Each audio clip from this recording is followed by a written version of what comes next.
ልክ እንደኔ ተመርቃችሁ ስራ አጣችሁ ተስፋ ቆርጣችሁ እቤት ቁጭ ብላችሁ ያላችሁ ወጣቶች ብዙ ናችሁ። ለእናንተ የሚለው ነገር ቢኖረኝ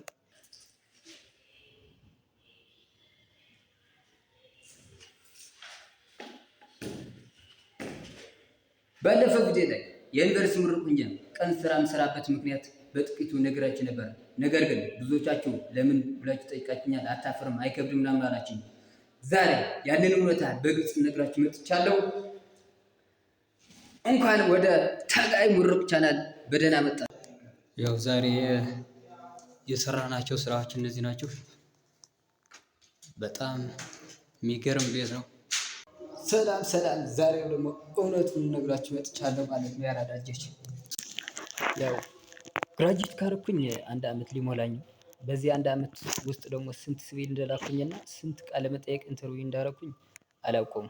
ብቻ ሁሉም ቦታ ላይ ቦታው ተይዘዋል፣ ልምድ የለህም ነው የሚሉኝ። በዚህ አንድ አመት ውስጥ ደግሞ ያለ ስራ ቤት መቀመጥ ለኔ በጣም ከባድ ነበር፣ ከሚላችሁ በላይ በጣም ከባድ ነበር። ያው ቤተሰቦች እኔን ለማስተማር ምን ያህል ዋጋ እንደከፈሉ አውቃለሁ። ተጨማሪ ደግሞ ተመልሼ እነሱ ላይ ሸክም መሆን አልፈልግም ነበር። ያው መጀመሪያ እውነት ለመናገር ይሄንን ስራ ስጀምር ትንሽ የማፈር ስሜት ተሰምቶኝ ነበር። እንዴት ነው ያ ሁሉ አመት ተምሬ እንደገና ተመልሼ ቀን ስራ ምሰራ እያልኩኝ ራሴን ሳሞኝ ነበረ። በኋላ ላይ ግን ሙሉ ለሙሉ ግንዛቤ ነው የተቀየረው። ክፉ ነገር አላረኩም፣ አልሰረኩም፣ አልዋሸሁም። በራሴ ጥረት ነው የምኖረው። ይህንን ነው ደግሞ እኔን ኩራት እየተሰማኝ ያለው። ይህንን ስራ ታታሪነትና ታማኝነትና ቁርጠኝነትና ትዕግስትን አስተምሮኛል። ያው ዲግሪን ደግሞ የማሰብ ችሎታ አዳብሮልኛል። የቀን ስራዬን ደግሞ እግሬ መሬት ላይ እንዲረግጥ አድርጎልኛል ማለት ነው። ያው ሁለቱም ለኔ በጣም ጠቃሚ ናቸው።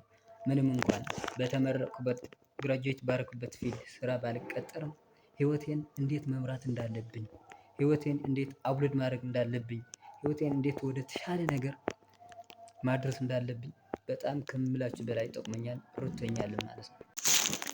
ልክ እንደኔ ተመርቃችሁ ስራ አጣችሁ ተስፋ ቆርጣችሁ እቤት ቁጭ ብላችሁ ያላችሁ ወጣቶች ብዙ ናችሁ። ለእናንተ የሚለው ነገር ቢኖረኝ ነገ የተሻለ ነው። አሁን ያለውን ስራ ስሩ፣ በንጽህና ስሩ፣ በተስፋ በልብ ሙሉነት ስሩ። ነገ ደግሞ የተሻለ ነገር እንዳላችሁ እመኑ። ከወደዳችሁት ላይክ አድርጉ። ይህንን ታሪክ ለጓደኞቻችሁ ሼር አድርግላቸው። ሰብስክራይብ በማድረግ ደግሞ የጉዟችን አባል መሆን ይችላሉ።